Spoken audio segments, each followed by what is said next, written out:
វីដេអូនេះយើងនឹងសិក្សាអំពីវិធីសាស្ត្រក្នុងការស្វែងរកកំហុសគោលដៅនៃមេរៀននេះអ្នកសិក្សានឹងមានសមត្ថភាពក្នុងការពិនិត្យមើលនិងស្វែងរកកំហុសតាមស្តង់ដារបច្ចេកទេសតើយើងត្រូវការស្វែងរកកំហុសដើម្បីអ្វីការស្វែងរកកំហុសគឺដើម្បីស្វែងរកចំណុចដែលខូចនិងជួសជុលឲ្យដំណើរការឡើងវិញផ្នែកទី1បង្ហាញអំពីសម្ភារៈឧបករណ៍និងបរិក្ខារចាំបាច់ក្នុងការស្វែងរកកំហុសជាទូទៅការជ្រើសរើសឧបករណ៍សម្ភារៈនិងបរិក្ខារគឺយោងតាមស្ថានភាពនិងតម្រូវការជាក់ស្ដែងនៃកំហុសនីមួយៗតែអ្វីដែលយើងត្រូវការជាចាំបាច់មានដូចជាឧបករណ៍កាបូបយួរសម្រាប់ដាក់ឧបករណ៍ជាងដង្កាប់មាត់ក្រពើទូនវិសមុខសំប៉ែតមុខ4ខ្មៅដៃកាំបិតអគ្គិសនី multimeter ប៊ិចអគ្គិសនីសម្ភារៈខ្សែចម្លងអគ្គិសនីស្កុតរុំខ្សែចម្លង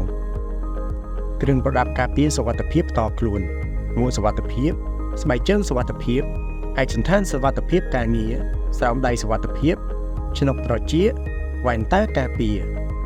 ផ្នែកទី2អនុវត្តវិធីសាស្ត្រក្នុងការស្វែងរកកំហុសជំហានទី1រៀបចំប្លង់ការងារនិងបញ្ជីជួសជុលតាមការងារអធិការកិច្ចត្រួតពិនិត្យមុននឹងចាប់ផ្ដើមតេស្តយើងត្រូវបិទប្រភពភ្លើងជាមុនសិនដើម្បីជៀសវាងហានិភ័យនៃការឆក់ជំហានទី2ត្រួតពិនិត្យសម្ភារៈតាមប្លង់ការងារក្នុងជំហាននេះយើងក៏បីត្រូវពិនិត្យមើលសម្ភារៈដែលបានដំឡើងថាវាសមស្របតាមប្លង់ការងារដែរឬទេការភ្ជាប់និងការដំឡើងនៃសម្ភារៈនិងខ្សែចម្លងថាវាមានភាពជាប់ល្អឬត្រូវបានបកអ៊ីសូឡង់ត្រឹមត្រូវដែរឬទេត្រួតពិនិត្យមើលពោលនៃខ្សែចម្លងថាវាបានភ្ជាប់ចូលពោលតាមប្រភេទខ្សែរបស់វាបានត្រឹមត្រូវដែរឬទេ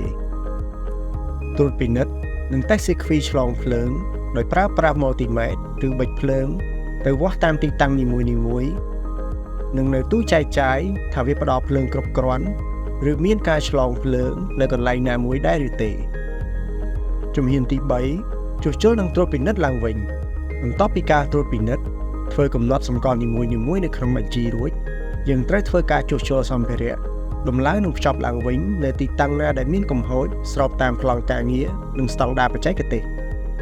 បន្ទាប់ពីជួសជុលរួចយើងត្រូវធ្វើការតេស្តដោយប្រើ multimeter ម្ដងទៀតនៅក្នុងទូចែកចាយនិងទីតាំងដំឡើងដើម្បីបញ្ជាក់ថាការជួសជុលមានលក្ខណៈត្រឹមត្រូវតាមស្តង់ដារដែរឬទេជំហានទី4ការសម្អាតទីតាំងការងារក្រោយពីអនុវត្តរួចយើងត្រូវរៀបចំឧបករណ៍និងសម្ភារៈទុកដាក់ឲ្យមានរបៀបរៀបរយសម្អាតទីតាំងការងារអនុវត្តគោរពតាមនីតិវិធីការងារស5 5S ក្រោយពីទស្សនាវីដេអូនេះចប់អ្នកសិក្សានឹងមានសមត្ថភាពក្នុងការពិនិត្យមើលនិងស្វែងរកកំហុសតាមស្តង់ដារបច្ចេកទេសអរគុណសម្រាប់ការយកចិត្តទុកដាក់ទស្សនាលើវីដេអូនេះជួបគ្នានៅវីដេអូបន្ទាប់